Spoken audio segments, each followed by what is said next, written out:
નમસ્કાર 24 ન્યૂઝ ગુજરાતમાં આપનું સ્વાગત છે। સૌથી પહેલા જોઈએ આજના બ્રેકિંગ ન્યૂઝ। રાજ્યમાં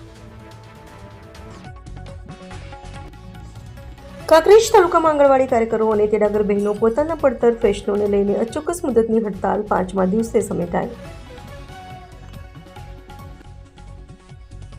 કાંકરેજ તાલુકાના મુખ્ય મથક શિહોરી ખાતે આવેલા મામલતદાર કચેરી સામે મોટી સંખ્યામાં એકત્ર થઈ બેનરોને સૂત્રોચ્ચાર સાથે વિરોધ નોંધાવ્યો હતો, જેમાં સૌથી અગત્યની બાબત વિશે વાત કરીએ તો અંતે હવે 5મા દિવસે હડતાલ સમેટાઈને ઓફલાઈન કામગીરી કરશે આંગણવાડી કાર્યકરો। નાના બાળકોને ધ્યાનમાં રાખીને લેવાયો નિર્ણય। મંગળવારે આંગણવાડી કાર્યકરો ગાંધીનગર ખાતે દ્વાર ખખડાવશે। મનીષા વકીલ સાથે બેઠક યોજીને લેવામાં આવશે નિર્ણય। આંગણવાડી કર્મચારી સભા ગુજરાત બનાસકાંઠાના ઉપપ્રમુખ રેખાબેન જોશીએ સુપ્રીમ કોર્ટના ચુકાદાને આવકારી આભાર માન્યો અને સરકાર દ્વારા નિર્ણયને માન્ય રાખવામાં આવે તેવી માંગ કરી સર્વિસ બુક ભરવા માટે સરકારને આપવામાં આવ્યો હતો आदेश। तेरे 10,000 से कुछ नहीं, 26,000 से कम नहीं, हमारी मांगे पूरी करो। हम सब एक है, हमें हमारा हक चाहिए, नहीं किसी से भीख चाहिए ना। સૂત્રોચ્ચાર કરી વિરોધ પ્રદર્શન કર્યું હતું। કાર્યકરોએ કોર્ટના ચુકાદાને અમલમાં મૂકવાની, માનદ વેતનમાંથી મુક્તિ કરી વર્ગ 3 અને 4માં સમાવેશ કરવાની તેમજ 2022થી વચન આપેલ મોબાઈલ ફોન આપવાની માંગ કરી હતી, એ પૂરી કરવામાં આવે। નવી એપ્લિકેશન દ્વારા પોતાના મોબાઈલ પર કામ કરવાનો બોજ મુકાતો હોવાનો આક્ષેપ જેવા અન્ય પ્રશ્નો અંગે પણ ચર્ચા, માંગણીઓ સ્વીકારવામાં આવે તેવી સરકાર પાસે આશા વ્યક્ત કરી।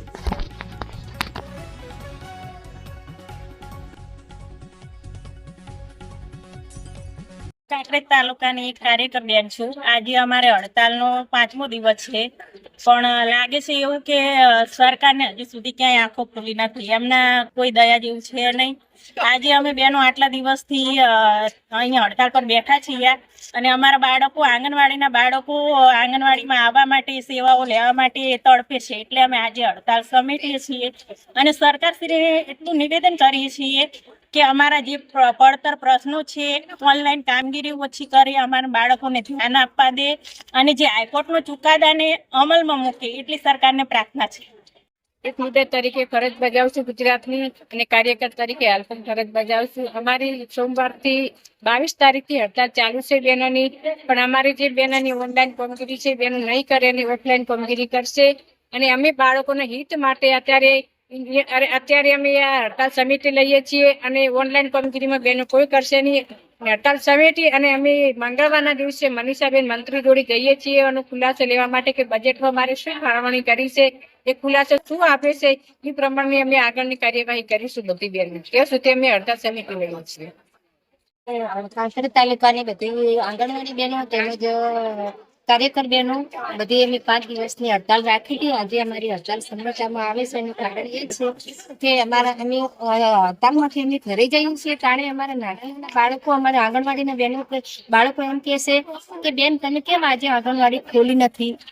તેડાગરને પણ એમ કહે છે કે બેન અમારે આંગણવાડી કેમ ખોલી નથી। તેથી અમારા ભૂલકા જોઈને અમને પણ એમ થાય છે કે અમારા આંગણવાડીના બાળકો અમારા પ્રત્યે આટલું બધું કરે છે, તો અમે 5 દિવસથી અમારી કાર્યકર બહેનો, અમારી તેડાગર બહેનો હડતાલ પર છે। તો સરકારશ્રીને અમારી નમ્ર વિનંતી છે કે આટલા નાના બાળકોને આટલું બધું થાય છે તો સરકારને કેમ અમારી આંગણવાડી બહેનો પ્રત્યે કે કાર્યકર બહેનો, તેડાગર બહેનો પ્રત્યે લાગણી નથી થતું, બરોબર। અને સરકારશ્રીને અમારી એક જ નમ્ર વિનંતી છે કે અમારી બહેનો સામે જોઈ અને અમારા પ્રશ્નો છે એના જવાબ મને આપશે। જય હિન્દ।